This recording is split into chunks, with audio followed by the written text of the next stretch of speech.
L'hypnose n'a rien de magique, et pourtant, il suffit de s'installer confortablement et de m'écouter pour transformer profondément tes croyances limitantes. Aujourd'hui, je te propose d'écouter cette pause en hypnose pour t'aider à t'accepter tel que tu es.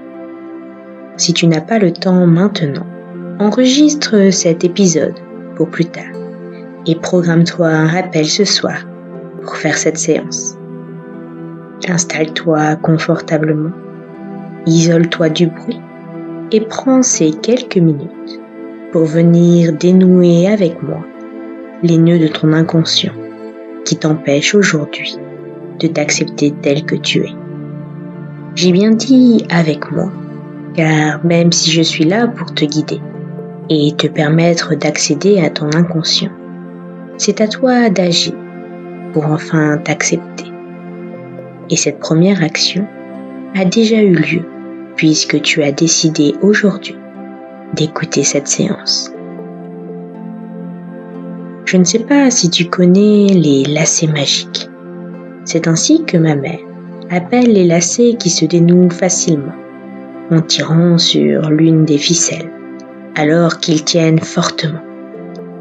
Comme ma mère à l'époque, j'ai appris cette méthode à mes enfants, celle qui leur permet en toute autonomie de dénouer fièrement ces nœuds avec facilité. Et aujourd'hui, je te propose d'écouter cette séance pour à ton tour accéder à la méthode pour dénouer ces nœuds. Mais cette fois-ci, il s'agit des nœuds inconscients qui se sont formés au cours de ta vie et qui te bloquent aujourd'hui fortement. Alors qu'une partie de toi reste ici à écouter cette séance, j'emmène avec moi cette autre partie de toi, bien plus profondément enfouie, pour découvrir avec moi comment te libérer et t'accepter. Je ne sais pas quels sont les mots qui vont provoquer chez toi des déclics, des envies de laisser se passer derrière toi et de t'ouvrir à un nouvel avenir. Mais par mes mots, je veux apporter à cette partie de toi la douceur, la compassion, l'amour et l'attention dont elle a peut-être manqué. Cet espace que je crée ici est pour toi, pour te sentir en sécurité et t'autoriser, si tu le souhaites, à t'apaiser et te détendre.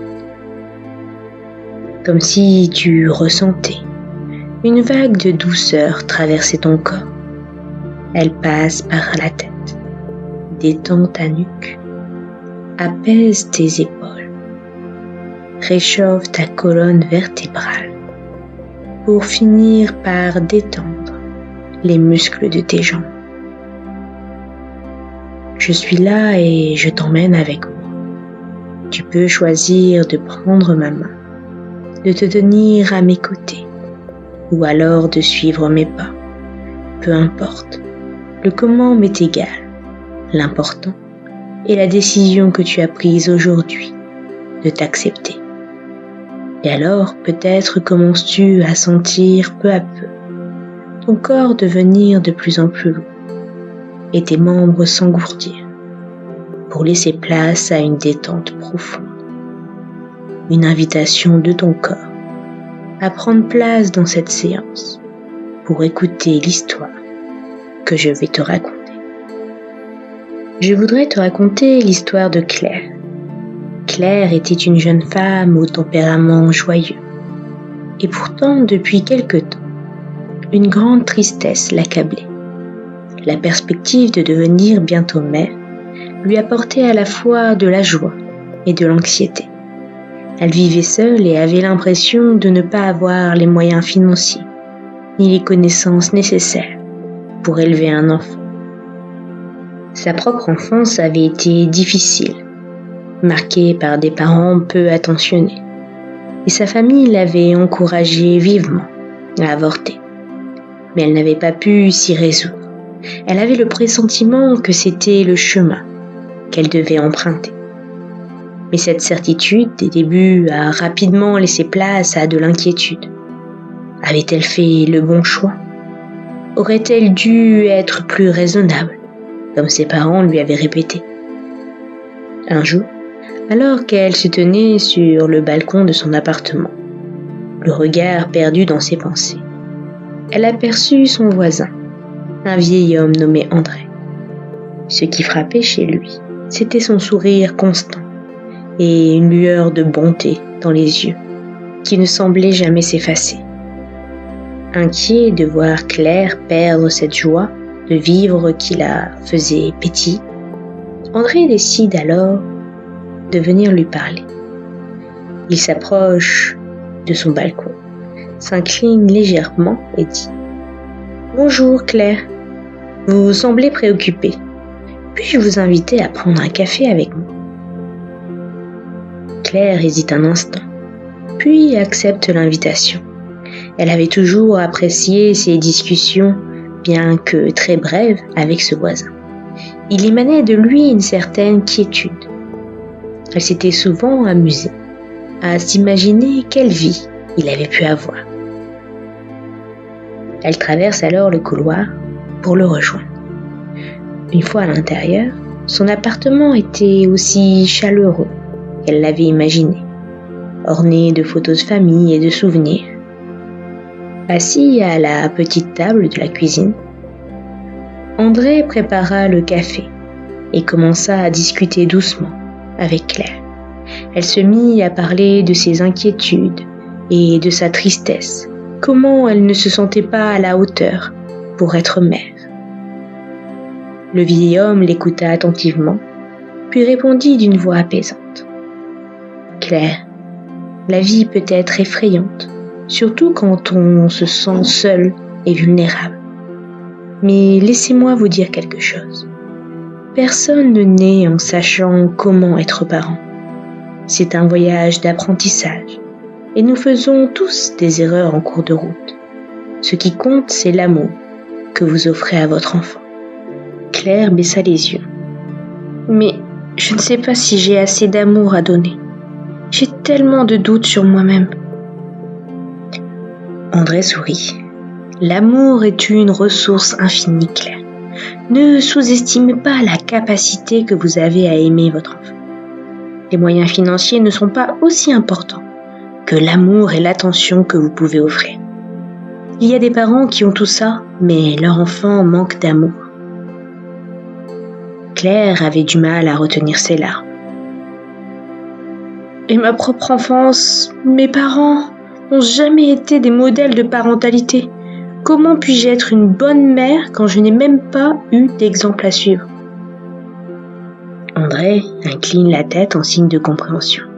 « Claire, je comprends que cela peut être difficile. Mais rappelez-vous, vous avez le pouvoir de décider quel genre de mère vous voulez être. Vous n'êtes pas définie par les erreurs de vos parents. Vous pouvez apprendre, grandir et devenir la mère aimante que vous souhaitez être. » Claire se sent émue par la sagesse d'André. Elle aurait aimé avoir un père comme lui.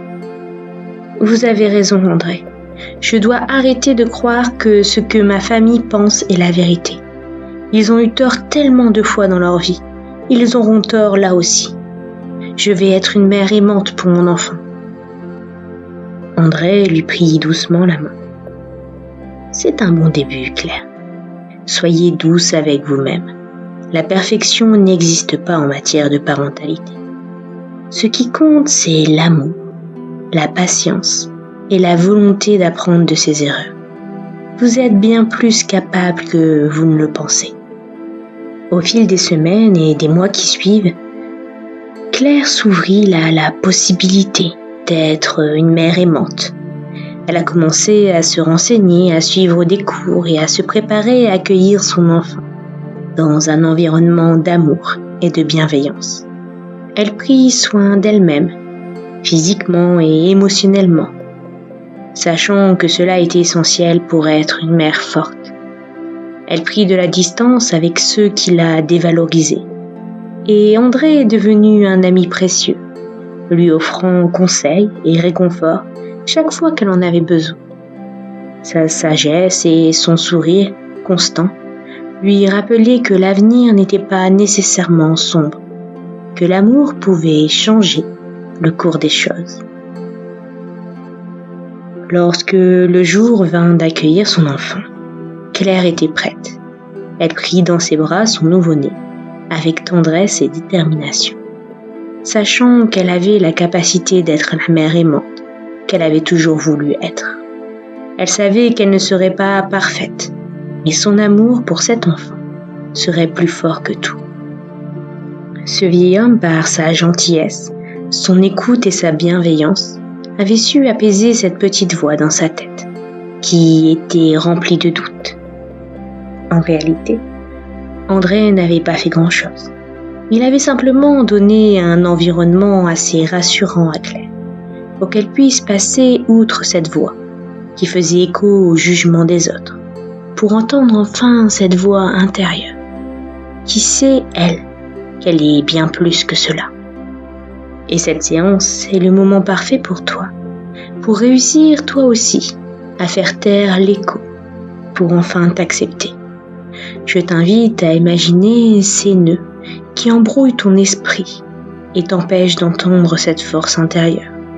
Tu aperçois alors le bout de la ficelle. Tu tires dessus et tel un lacet magique, tous les nœuds se défont. Tu te sens alors apaisé, les idées au clair. Imagine-toi d'ici quelque temps, rempli de confiance en toi. Tu constates que tu as commencé un nouveau chapitre de ta vie, en t'acceptant tel que tu es. Ton discours interne est en train de se transformer en apportant la douceur, la facilité et l'amour dont tu as besoin pour te guider. D'ici quelques instants, cette pause en hypnose va se terminer et tu vas pouvoir revenir à la réalité en te sentant déjà plus sereine et apaisée pour ce nouveau chapitre qui commence. Tu vas pouvoir réunir toutes les parties de ton être afin de revenir en douceur à la réalité. Et quand tu le souhaiteras, au rythme souhaité, tu pourras revenir ici et maintenant, au moment présent. Ce fut un plaisir pour moi de t'accompagner et j'espère que mon histoire t'aura ouvert les voies pour enfin t'accepter. Je t'invite à venir prolonger ce cheminement par de l'écriture introspective, par exemple en te questionnant sur tes qualités, tes réussites, tes atouts et tes envies. Retrouve toutes mes hypnoses sur mon site www.laetitia-blasquez.com. À bientôt!